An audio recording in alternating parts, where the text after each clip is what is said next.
Hello, and welcome to Baltic Ways, a podcast bringing you interviews and insights from the world of Baltic studies.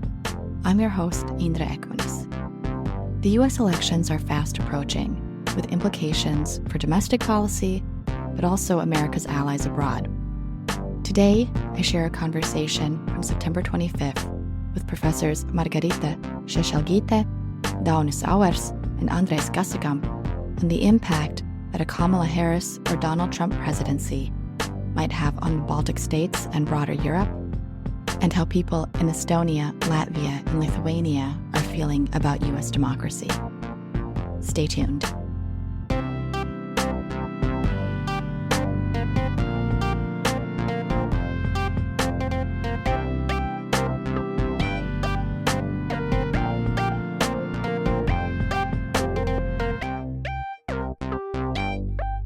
Well, thank you everyone for joining me in this discussion today. As we all know, the U.S. presidential campaign has been rather unprecedented on many fronts this cycle.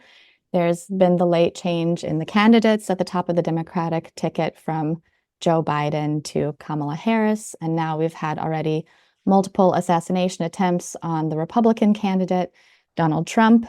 And we know that whatever happens in November will certainly have effects on Americans, but it will also have reverberations around the world. And so I'm very glad to today be in discussion with you all about the potential impacts in the Baltic countries. But before we jump in, I'd like to ask you all to briefly introduce yourselves.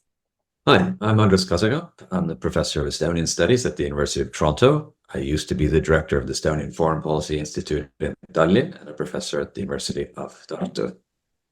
Hi, I'm Daunis Auers, professor at the University of Latvia and also director of a new think tank, LAZER, in Riga. Hello, I'm Margarita Šešelgyte, and I'm a professor of security studies, but also a director of the Institute of International Relations and Political Science at Vilnius University. Well, thank you all. So I'd like to start with what is perhaps top of mind when people are thinking about the impacts of the U.S. elections on the Baltic countries, and that's, of course, security, NATO, and Russia's war in Ukraine. So if we start with NATO, Estonia, Latvia, Lithuania marked 2 decades in the North Atlantic Treaty Organization this year. The alliance itself is now 75 years old, celebrating at its summit in Washington, D.C., hosted by President, and at that point in time, still beleaguered Democratic candidate Joe Biden, where Biden underscored NATO unity. And during the summit, it was widely reported that the allies were working to quote-unquote Trump-proof the alliance, as polls showed that Biden was slipping in the presidential race. Trump, of course, is remembered as deriding the alliance, threatening to pull out entirely during his presidency. And at the same time, he is also somewhat credited with pushing member states to up their defense spending. With Biden out, of course, the calculus has perhaps changed a little bit. Vice President and now candidate Kamala Harris represents some probably measure of continuity with the Biden administration, though we know that her foreign policy experience is not necessarily as deep as Biden's. But a Harris presidency would be more compatible, theoretically, with the tradition of America as a stable leader in the transatlantic relationship. And obviously, a strong NATO is critical to the security of the Baltic states. So I wonder how you perceive the candidate stances on NATO and how they align with Baltic interests. All right, briefly, Trump would be a disaster, and Harris indeed would represent continuity with Biden. And, well, it goes back to the nature of the candidates, right? That Trump is a purely transactional individual and doesn't seem to understand how NATO works. He's always said that the NATO countries owe the Americans money. It's not an organization where you pay a membership fee. So he simply doesn't get it. It is sort of partly true that European members who weren't doing enough spending on their own defense budgets have been frightened into contributing more. And that's, well, Trump has something to do with it, but it has more to do with Russian aggression in the region. So starting already in 2014, when Russia seized Crimea, European countries started increasing their spending. So with the Harris presidency, it would be sort of more of the same. which is better than Trump, but it's certainly not as good as America could do because Joe Biden has been failing Ukraine recently, right? And placing these unreasonable restrictions on Ukraine's right to strike at Russian targets to defend itself. And hopefully Harris won't continue that weak-kneed policy. I agree with what Andres has said, but I think it's quite interesting to look at the perspective also of Baltic Americans, who after all will be voting in the election, unlike, I presume, the three of us, Margarita, Andres, and I, who as not being American citizens, won't have a vote in the elections. And traditionally, there's been quite a lot of support for the Republican Party amongst the Baltic diasporas, because during the Cold War, the Republicans were seen as having the strongest backbone in defending Baltic interests. And much of this support actually carried over into the Trump era, with a significant portion, I don't know what percentage, but I would say a significant portion of Baltic Americans, especially from the older generation, still holding out support for Trump. And what I thought was interesting was that after Trump announced J.D. Vance as his vice presidential candidate, the attitudes of many Baltic Americans actually changed, because a lot of the affection for Trump is deeply personal, connected to his charismatic personality, the way he speaks, the way he does business, the way he calls back a sort of an ancient era of, essentially a white America from the 1950s. J.D. Vance doesn't have this affection. And when J.D. Vance was announced as the vice presidential candidate, people were bringing out his notorious op-ed in the New York Times on April the 12th, which was very defeatist in its nature, calling out various quotes that he had of not really caring who won in the war between Ukraine and Russia. And this was the moment that a number of Baltic Americans turned away from the Republicans and turned towards the Democrats. So I would perhaps highlight the role of J.D. Vance in furthering support for the Democrats, at least amongst the Baltic community in the USA. I totally agree to what has been said already, but then I'd like to look from a more probably systemic perspective, and just to add to what has been said is that we live in a very volatile security situation at the moment, and this dynamism security-wise will not be changing pretty soon, because there are some changes in the balance of power, the rivalry between autocracies and democracies. So where do we stand as Baltic countries? We are small countries, and we have a major war in our region. And therefore, for us, it is essentially important to have our allies strong and to have our allies helping us. US is our main ally when it comes to security. Yes, we are members of NATO, but in terms of deterring Putin, one has to think about the deterrence as a psychological concept. Putin is less afraid of NATO as overall organization than it is afraid of the United States of America. So having this in mind, the one who sits in the Washington, D.C. at the presidential position for us is essential as well. So in Lithuania, we had already 2 elections this year, presidential and European Parliament elections, and the parliamentary elections are coming in October. But we're joking that the elections in the US, probably for us, are more important than the elections in Lithuania. And the change would be felt stronger of who comes to power in the United States. Interestingly enough, one of our media outlets just recently published a survey asking Lithuanians, what do you think, who will be better president for Lithuania in the United States, Trump or Harris? With the bigger majority of Lithuanians, 66% saying Harris, and only 12 indicating that that could be Trump. So for us, it is very important. It matters. We follow this election very, very closely. And I would say there are 2 points which are in particular important for Lithuania. Yes, NATO and US presence in the region. And, we don't know what position Harris will take, or she'll be more involved in Indo-Pacific. But, it's about stability. That's important. And another very important question, and it's very intertwined, is the war in Ukraine. And we already heard what Trump was saying about Ukraine, that when he becomes the president, he will seek for a certain deal. And for us Baltics, it's clear that no deal with Putin can be achieved at the moment, and it would be dangerous, and it would endanger our situation. So, it's not acceptable. Yeah, you're actually running into kind of my next question here, which is exactly about Russia and Ukraine. And as we know, the Baltic states have been among the most ardent supporters of Ukraine following the full-scale invasion in 2022. Also, we know that the Baltic leadership has been quite hawkish, warning about Russia for some time. And as you just mentioned, Donald Trump has refused to say that he wants Ukraine to end the war. He often talks about his rapport with Russian President Vladimir Putin. Harris, on the other hand, has called Putin a dictator who would, quote, eat Trump for lunch. She has condemned Russia's actions in Ukraine as crimes against humanity and underscored the U.S. commitment. But as you also mentioned, there has been a kind of a slow roll of U.S. advanced weaponry and providing ability for Ukraine to hit targets deeper into Russia, something that is actually being talked about right now at the UN General Assembly. So maybe do you want to say a little bit more on the candidate stances on Ukraine and Russia, specifically in the war, more broadly, what that means for Baltic leaderships and Baltic publics?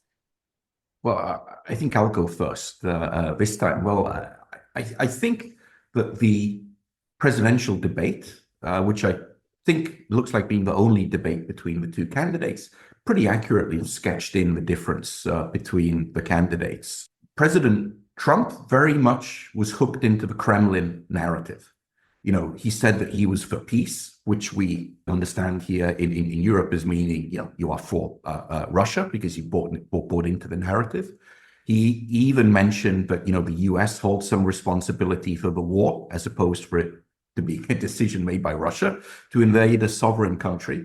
And so I think we quite clearly saw that one of the candidates is, despite the macho image, quite soft on Russia. And the other one fits in more clearly with the governing elites in the Baltic states' perspective on the war on Ukraine. One thing we should mention, however, there is an undercurrent of support for Trump in the Baltic states. In Latvia, there is a political party named Latvia First. Where did they get that name from? Which sits in the parliament in opposition and is clearly Trumpian. They managed to have one MEP elected to the European Parliament. And in one of the debates, he was asked a very technical question about how he would vote on a trade deal with third countries. And he said, well, I would do whatever Trump does. Like, if it's good enough for Trump, it's good enough for me. And he pretty much attached this to any other form of foreign policy. Now, this is a minority party, but we should recognize that there is some support for the Trumpian position, albeit not in a governing position in the Baltic states. I'll hand over to Andres now. Well, the same applies for Estonia, where the major opposition party, EKRE, on the far right is very clearly Trumpian. But there's also, I think, more alarmingly in the Estonian case, a lot of the mainstream media, like Postimees and the foreign news desk of the national broadcaster, seem to normalize Trump.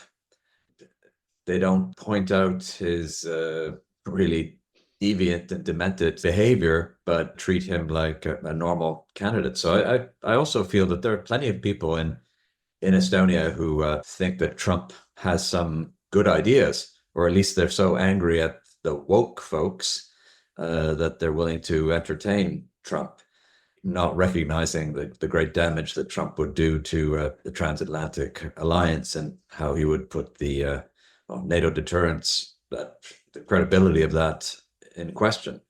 And I think that's what Margarita was saying earlier, right? deterrence is psychological. It's not only what we do, it's what Putin believes, right? If Putin believes that the US is ready to defend us, then he will be deterred. And that's the bottom line. And with Trump, that's the one thing that's been consistent. I mean, he flip-flops on everything, criticizes everything, but the one thing he's been consistent on is he's never said a bad word about Putin, which really is not just odd, but quite alarming. Well, I just want to add on what has been said in terms of the differences between Harris and Trump. We don't know exactly what will be the policies of Harris because we don't know her so well. But for us, the most important thing is the stability, because if Trump becomes US president, it's not only what he does, but what kind of messages he sends. Andres was already mentioning the messages for Putin, what's happening in Putin's head, understanding what is messaging of Trump, but also for the world. We are more secure and stronger together in European Union, in NATO, as transatlantic family and community. If Trump comes to power, the world will become a more dangerous place because there will be more rifts and disagreements between allies, and we will be seen as weaker as a transatlantic community, not only by Russia, but by China, by Iran, by North Korea. So it is a very dangerous scenario for us, small states, because we cannot change the system. System affects us. And in the event, of course, of a Trump victory, I think there would be a much greater focus from policymakers in the Baltic states on the diaspora community in the USA. The diaspora community played a very important role in the Baltic accession to NATO in the late 1990s, early 2000s. And clearly, one thing that Trump does listen to is voters, supporters, and interest groups in Washington. And I think the role of JBank and also the three national lobby groups of American Latvians, Lithuanian Americans, and Estonian Americans will simply grow in importance hugely. And we can expect them to have quite a lot of communication and cooperation with our foreign ministries and with our embassies, even more so than at the moment. Yeah, that's a really fascinating point too, the impact of the diaspora lobbying groups in the United States, JBank being the Joint Baltic American Committee. You all are touching on some of the things that I also wanted to get at, which is the impact of the US elections on European solidarity a bit. You mentioned how Trump's sort of famous America First agenda has also emboldened right-wing politicians in Europe and the Baltics. He has, of course, a close relationship with Viktor Orban, the Prime Minister of Hungary, who has also even spoken at CPAC, the Conservative Political Action Conference in the United States, but has been in some ways a thorn in the side of the European Union, particularly around Russia. During his presidency, Donald Trump also often tried to bypass European institutions, kind of favoring a bilateral approach, personal appeals to national leaders. Harris' presidency perhaps again represents more of a stability, a stable transatlantic relationship, but there's also, the concern that, as Margarita mentioned, that there's going to be a shift in attention to the Indo-Pacific. The People's Republic of China is seen kind of as this coming up threat. So some questions here. I mean, what is the situation of the European Union? How united or divided might the bloc be with either candidate? And how is Europe thinking about retaining the focus of the United States as opposed to a shift to other global regions? And where do the Baltic states fit into that? Maybe we start from the Lithuanian perspective this time. It's a very tough question. I think that when the war in Ukraine started, the European Union has surprised itself by its unity. And over the last over 3 years, I think that this unity pertained, and we continue to be united. We sometimes disagree on how fast Europe has to be in providing certain aid for Ukraine. We sometimes disagree, how strict we have to be on punishing Putin in terms of sanctions, etc., etc. But in general, there is a consensus that we are sitting in the same boat. And this is the European war. And I think that this is very important. Therefore, there is an appetite to continue supporting Ukraine till the end of the war, till the victory. But the problem is that, there is this unity which is very strong on the decision makers level. But if you scratch the surface, you see that there are many different opinions in the society, business communities, general society. Do not these different players share the general decision makers' opinion? Not in every country, but the European Union and states of European Union are facing their own economic, political, identity problems. And what makes me anxious is the tide of radical populism in certain European countries, and in particular in the biggest countries who matter a lot in the decision-making of the European Union. And maybe in the next 2 or 3 years, we won't be seeing those radicals overtaking the government. Well, let's hope, fingers crossed, that in Germany, the elections will not bring AfD to power. However, it reduces certain policies, international policies, foreign policies, to a minimal level rather than emboldening it. So there could be some stepping backs, which might be quite dangerous in these final stages of the war, or what we are seeing now, when the, at least Ukrainian side, is trying to search for certain agreements. So yes, there is a unity, and we benefit also, Baltic countries, from this unity. The European countries are listening to what we said more. And even Ursula von der Leyen, the president of the European Commission, in her State of the Union speech, she said we should have listened more for the Baltic countries. But I guess the appetite to listen for Baltic countries is shrinking a bit with the time. And also, when we propose certain solutions, they seem still more very provocative, and more provocative than some of the European Union countries would like to take. Let me just add that in the American debate, when they talk about Europe, they talk about Europe as kind of lagging behind and being a slacker in support for Ukraine, which is absolutely false, right? The US is obviously spending more in absolute terms than any other country in terms of military aid, but as a whole, the Europe is providing more altogether. And of course, we should really be looking at the contribution in terms of the percentages. And here, the 3 Baltic states from the beginning have been the leaders, along with some other countries like Denmark and Sweden, who have given sort of percentage of their defense budget to Ukraine, which is much greater than the percentage that the Americans are giving. The Americans are actually being quite miserly, even though the sums sound huge. And of course, in the American case, the money, well, which in the US political debate seems that it's just being handed over to Ukraine, is actually going to American manufacturers.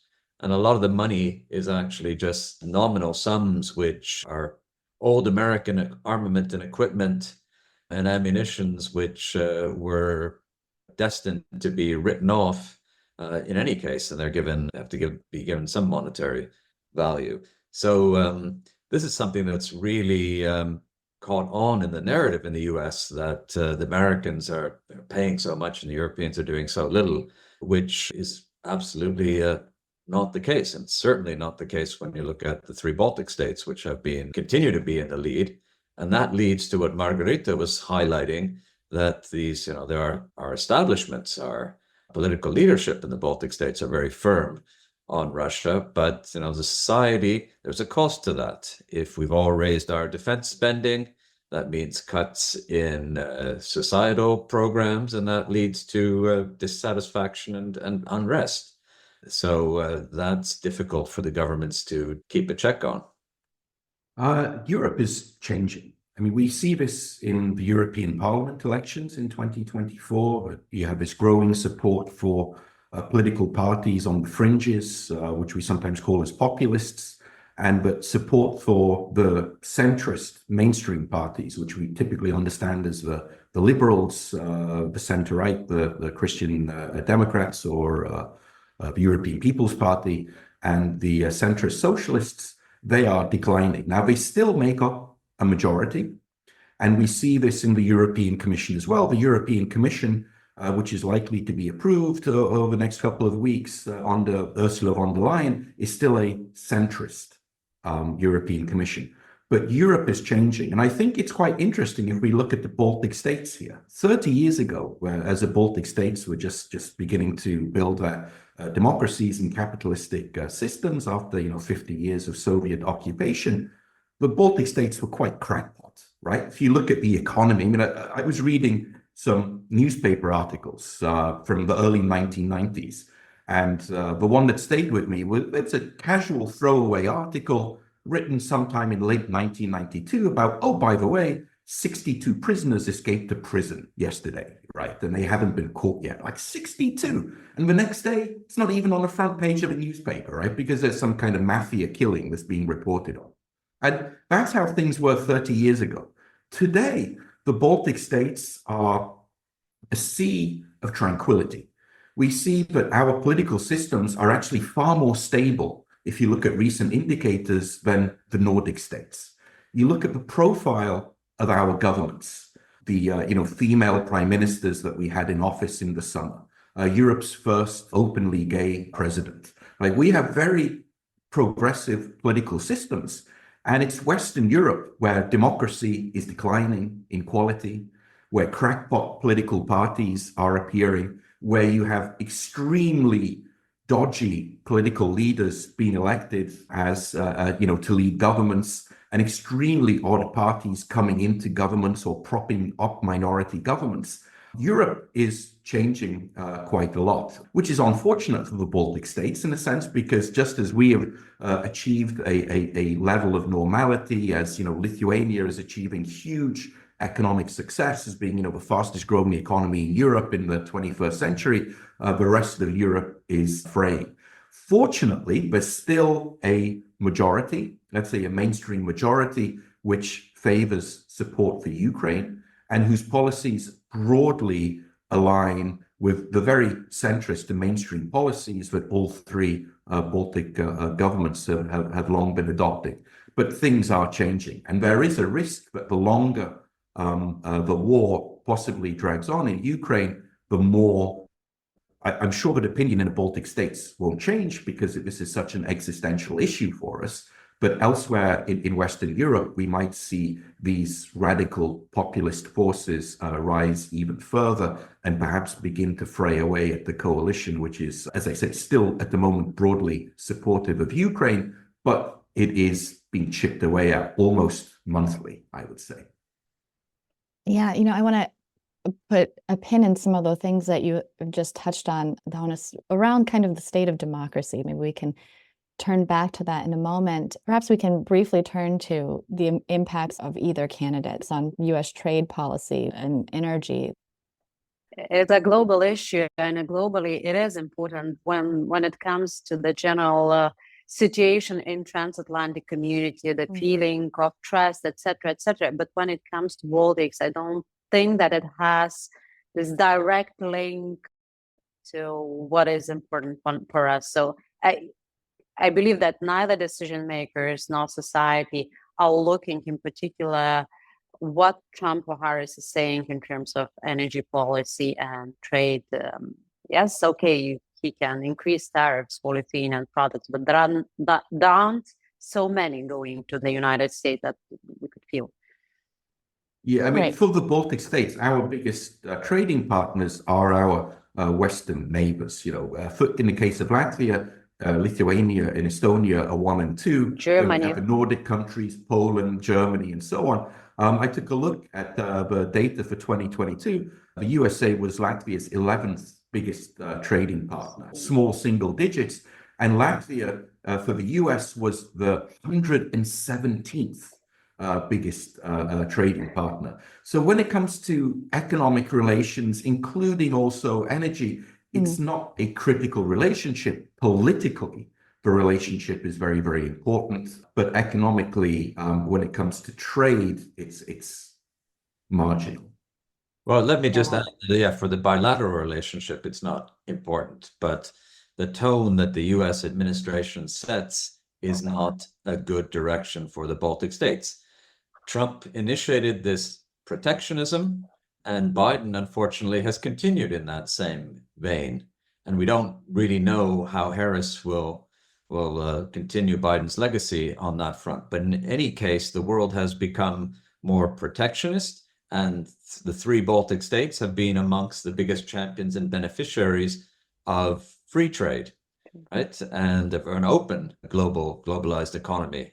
So this wave of protectionism, which Trump has initiated and Biden has continued, in a general picture, is bad for the world and bad for the Baltic states. There is an alternative view to that, Andres, which is that because of the policies, the global value chains are becoming more compact, they're becoming more localized.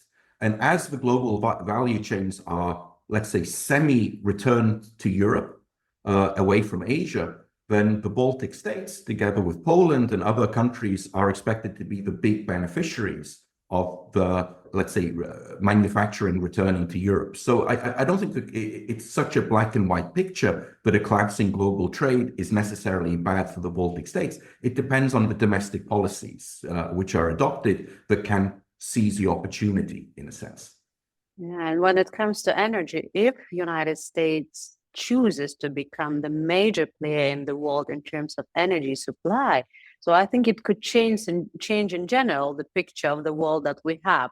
But that is a question. The fracking issue and getting further away or from the green plan or implementing this plan. So, but there are, advantages and disadvantages of either path. For the climate change sake, in order to stop climate change, I think fracking could be quite a bad decision because it's increasing dependency on this fuel. But when it comes to changing power balance, that could be, the way to end, in a way, the war in Ukraine, pushing Russia to the corner, because the bulk of its money to its budget comes still from natural resources. So adding more competition, increasing the supply of energy resources into the world's market. Yeah. For a non-question, that actually was quite interesting response from everyone. But to come back to the idea, Daunis, that you were talking about people's kind of feelings of democracy and the shift in the way that the Baltic states perhaps are perceiving or showing off their strength in democracy. You all sort of mentioned attitudes on the ground. I'd like to explore that a little bit more. I mean, Margarita noted that people think of the American elections as potentially more consequential than the upcoming elections in Lithuania. But do you feel that on a day-to-day basis? Is it just in surveys, or are people paying attention? Do they care? And how do they view the state of democracy in the United States, which I think is a big question on this side of the Atlantic? Well, I think we clearly see that the media in Latvia, at least, are following this election much more closely than previous elections. Certainly, that's because of the nature of the election taking place at a time of war, not so far away from us. But it's also because of the candidates, and especially Trump. I mean, Trump is news. He's magnetic. And there is a feeling about, wow, look at this guy. Some people look at him in awe. I would say a majority look at him in confusion as to why it is that he is so attractive to American voters. But certainly the way in which, the nature of the candidates, as well as the context of the election, is something which draws public attention. And we see a lot of newscasts. We see a lot of discussion shows, both on television and online portals, dedicated to the American elections, and I think more so than in previous years. In fact, as soon as we finish recording this, I will have to go to an Estonian webcast to discuss the US election. So indeed, there's plenty of interest and a realization that this matters to us in the Baltic states quite a bit. But that's been the case for previous US elections as well. I mean, Trump just adds this more of a kind of circus atmosphere to it that was perhaps not present, and a sort of polarizing view. But, you know, when you talked earlier about the impact of Trump on Europe, I can remember back to when Obama was elected, right? And the response in Europe was Western Europeans loved him. And the Eastern Europeans were a little bit more skeptical. But even the Western Europeans who loved Obama were very disappointed by the man because he was focused on a pivot to Asia, right? And he didn't give the Europeans the deference and the time of day that his predecessors had. So that's already, you know, a shift that's been going on for quite some time. And Biden has been kind of the throwback to the way things were, but I think we can expect that Biden will be sort of the last real transatlanticist American president. Yeah, I just want to pick what Andres was mentioning in terms of the policies of the potential US leader, President Harris or President Trump, and the consequences for the Baltic countries. I think that this pivot to Asia is very consequential, and the consequences are increasing by the time. And first of all, it was more economic, political, but now it's also related to the defense. And we've seen one of the former advisors of Trump, Colby, telling that Taiwan and the security of Taiwan would be a more important issue than the security in Europe or Eastern Europe, and that he would advise Baltic countries to not stop at 3% from GDP, but continue spending more for defense and reaching perhaps 10%, which is a lot of money. And I don't think it's surmountable in the nearest future. However, that US pivot to Asia, I think that had an effect also on policies of Lithuania. And if your major ally pivots to Asia, you have to pivot there as well.